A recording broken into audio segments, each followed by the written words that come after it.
Hello दोस्तों, मेरा नाम है नीटू कुमार और मैं हूं फिलहाल इंडियन रेलवे में स्टेशन मास्टर के पद पर। और मैं इस वीडियो में आपको एनटीपीसी 2025 का जो नोटिफिकेशन आया है उसके रिगार्डिंग पोस्ट प्रेफरेंस क्या भरना चाहिए या और भी अन्य चीज़ें क्या क्या ज़रूरी हैं जो एक वैकेंसी में अप्लाई करने से पहले एक कैंडिडेट को जानकारी होनी चाहिए, वो सभी जानकारी देने की कोशिश करूँगा। दोस्तों, ये है रेलवे का 6 नोटिफिकेशन। ये कैसे पता चलता है? देखो, ये यहाँ से पता चलता है, ये यहाँ से 6 नंबर। इससे पहले रेलवे के 6 नोटिफिकेशन आ चुके हैं। अगर आपको नहीं मालूम हो तो वो अलग अलग पोस्ट के लिए होते हैं। हम इस वीडियो में जो एनटीपीसी का नोटिफिकेशन आया ग्रेजुएट के लिए, उसके बारे में जानकारी देंगे जो जानकारी कैंडिडेट को होनी चाहिए। सबसे पहले यहाँ पर कुछ डेट दे रखी हैं। जैसे कि आप जानते हैं 20 तारीख से ऑनलाइन एप्लीकेशन स्टार्ट हो चुके हैं।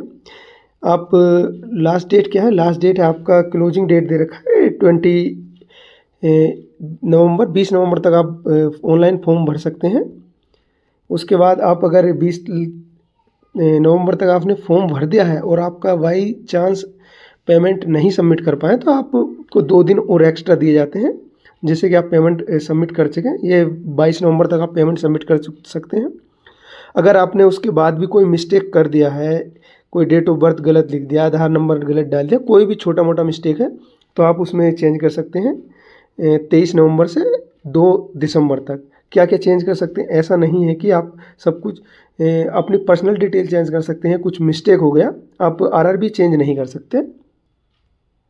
अब यहाँ पर क्या है? यहाँ पर ये सभी पोस्टों की डिटेल दे रखी है कि कौन सी पोस्ट किस लेवल में आती है और क्या क्राइटेरिया है, क्या एज क्राइटेरिया क्या है, कितनी पोस्ट है। तो आप यहाँ से देख लीजिएगा किस पोस्ट का क्या काम है, वो मैं अभी बताऊँगा इस वीडियो में।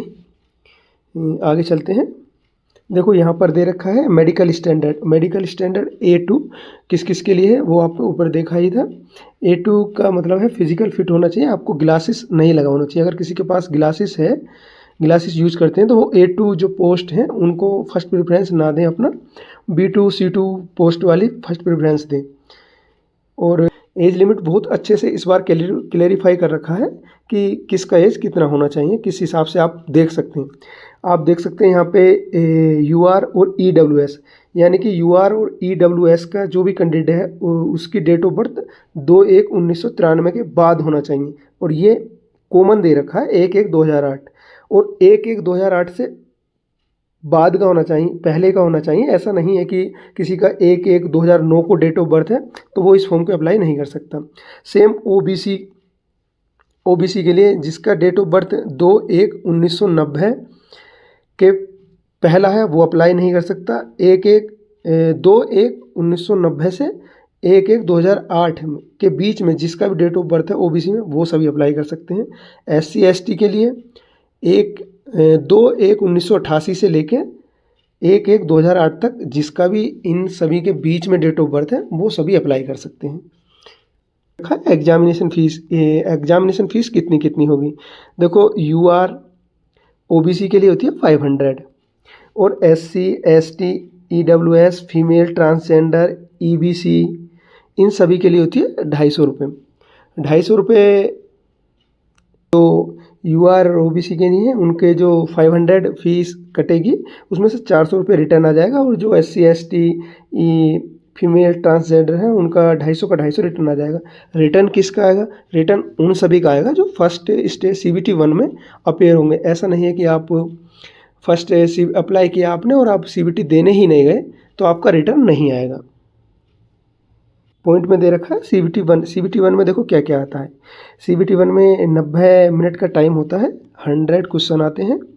40 क्वेश्चन जनरल अवेयरनेस के आएंगे, 30 क्वेश्चन मैथ के आएंगे, 30 question general intelligence and reasoning के। टोटल 100 क्वेश्चन आएंगे, 90 मिनट मिलेगा। आराम से इजीली हो जाता है, ज़्यादा प्रॉब्लम नहीं होती। जिसकी प्रैक्टिस होती है उनको टाइम बच भी जाता है, और जो प्रैक्टिस नहीं करते वो देख भी नहीं पाते हैं। नीचे ये सभी math, general intelligence and reasoning, general awareness, ये सभी जो उसका सिलेबस दे रखा है आप आराम से देख सकते हैं। और CBT 1 में जो क्वालिफाई होंगे उन सभी के लिए CBT 2 होगा। CBT 2 में क्या क्या आएगा? देखो, CBT 2 में थोड़ा चेंजेस होता है। CBT 2 में टाइमिंग सेम ही रहेगा, 90 मिनट का आपका। उसके बाद मैथ के कुछ जनरल अवेयरनेस के क्वेश्चन CBT 1 में 40 आते हैं, CBT 2 में 50 हो जाएंगे, यानी कि 10 क्वेश्चन बढ़ जाएंगे। मैथ के CBT 1 में 30 आते हैं, CBT 2 में 35 हो जाएंगे, 5 बढ़ जाएंगे। रीजनिंग के भी CBT 1 में 30 आते हैं, जो कि CBT 2 में 35 हो जाएंगे, यानी कि टोटल क्वेश्चन जो हो जाएंगे आपके 120 हो जाएंगे। और आपको टाइम CBT 1 के बराबर सेम ही मिलेगा, यानी कि आपको 90 मिनट में CBT 2 में 120 क्वेश्चन करने होंगे। तो यहाँ पर थोड़ा कंपटीशन वैसे ही प्रॉब्लम आने लगती है, क्योंकि 90 मिनट में 120 क्वेश्चन करना और CBT 1 में 90 मिनट में 100 करना, तो थोड़ा यहाँ पे हार्ड ऑटोमेटिकली CBT 2 हो जाता है। निगेटिव मार्किंग CBT 1 में भी 1/3 की है और CBT 2 में भी 1/3 की है, यानी कि आप अगर 3 क्वेश्चन आपने रॉन्ग किए तो आपका एक क्वेश्चन राइट वाला भी रॉन्ग हो जाएगा। CBT 2 का सिलेबस CBT 2 CBT 1 दोनों का सेम ही है, बस थोड़ा सा लेवल का इंक्रीमेंट होता है। वो जो कैंडिडेट CBT 2 में पास हो जाएंगे उनके लिए क्या क्या होगा, देखो जो CBT 1 होगा वो सभी के लिए कॉमन होगा, CBT 2 भी सभी के लिए कॉमन होगा। CBT 2 के बाद जो CBT 2 में पास होंगे उसमें देखो ये जो पोस्ट है सीनियर CCTC और जूनियर अकाउंट असिस्टेंट कम टाइपिस्ट, इसके लिए दोनों पोस्ट जो हैं टाइपिंग होगी। टाइपिंग आप 30 वर्ड पर मिनट इंग्लिश में और 25 वर्ड पर मिनट हिंदी में होती है। और जो स्टेशन मास्टर और ट्रैफिक असिस्टेंट है इनके लिए CBAT होता है, जिसको हम साइको बोलते हैं। और गुड्स ट्रेन मैनेजर के लिए कोई भी CBT 2 के बाद कुछ नहीं होता, उनका जो है CBT 2 से ही डायरेक्ट मेरिट बन जाता है और फाइनल सिलेक्शन CBT 2 से ही हो जाता है। लेकिन बहुत लोग CBAT को लेकर कन्फ्यूज रहते हैं, तो देखो CBAT का क्या होता है। फर्स्ट आपका CBT 1 हुआ, CBT 1 से आप CBT 2 दे पाएंगे, CBT 1 का फिर कोई भी रोल नहीं रहता। जो ये दो पोस्ट हैं स्टेशन मास्टर और ट्रैफिक असिस्टेंट, इसमें क्या होता है जैसे आपका CBT 2 होगा उसके जो क्वालिफाई लेंगे वो CBAT के लिए क्वालिफाई करेंगे, तो मतलब 8 गुना बच्चे क्वालिफाई करेंगे। 8 गुना बच्चों का अगेन फिर CBAT होगा। CBAT में जो भी टेस्ट होंगे उसमें आपको सभी में 42 नंबर लाना होता है। उसके बाद जो CBAT होता है उसका 30% वेटेज और CBT 2 का आपका 70% वेटेज को ऐड करके आपका 100 में से मार्क्स निकाला जाता है। उसके बाद एक फाइनल मेरिट बनती है, उसके बाद जो मेरिट लिस्ट में आता है उसका फाइनल सिलेक्शन होता है। जबकि गुड्स ट्रेन मैनेजर में आपका CBT 2 से ही फाइनल सिलेक्शन हो जाता है। देखो 14.4 पॉइंट में दे रखा है live photo capturing for the candidate during application. जब आप एप्लीकेशन फॉर्म अप्लाई करेंगे तो उसमें वो आपका एक लाइव फ़ोटो कैप्चर करने के लिए बोलेगा, उसकी कुछ कंडीशंस हैं। देखो यहाँ पे दे रखा है, ensure dress your in non white clothing preferably in dark colours to maintain contrast with the background, यानी कि आपने जो यूनिफॉर्म ड्रेस मतलब कपड़ा पहना हो उसका वो वाइट ड्रेस नहीं होनी चाहिए, वाइट मतलब वाइट शर्ट नहीं होना चाहिए।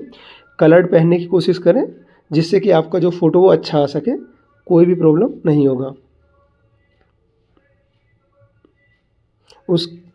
उसके बाद आपको एक सिग्नेचर भी अपलोड करना होगा। सिग्नेचर के लिए भी कुछ इन्होंने स्पेसिफिकेशन दे रखा है, जैसे signature must be written in candidate only, यानी कि सिग्नेचर आपका जो कैंडिडेट है वो खुद से करे, ऐसा नहीं है कि किसी और से करा लिया।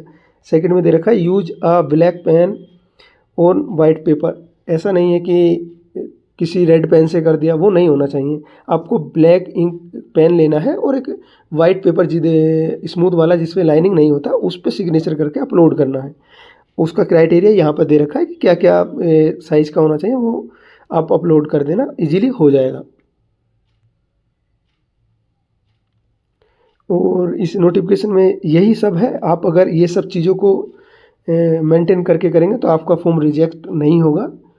और सभी जानकारी हम नेक्स्ट वीडियो में देने की कोशिश करेंगे कि कौन सा पोस्ट हमको फर्स्ट देना चाहिए, क्या पोस्ट हमारे लिए बेस्ट रहेगा। देखो उसमें क्या है, उसमें सबका ऐसा नहीं है कि सभी पोस्ट सबके लिए बेस्ट नहीं हो सकता है कोई पोस्ट मेरे लिए बेस्ट हो, आपके लिए ना हो, तो वो कैंडिडेट पे डिपेंड करता है। कैंडिडेट अपनी फैसिलिटी के जो मुझे सूटेबल है, जो कर सकता हूँ उसके अकॉर्डिंग देखें। हर पोस्ट में हर बंदा फिट नहीं हो सकता।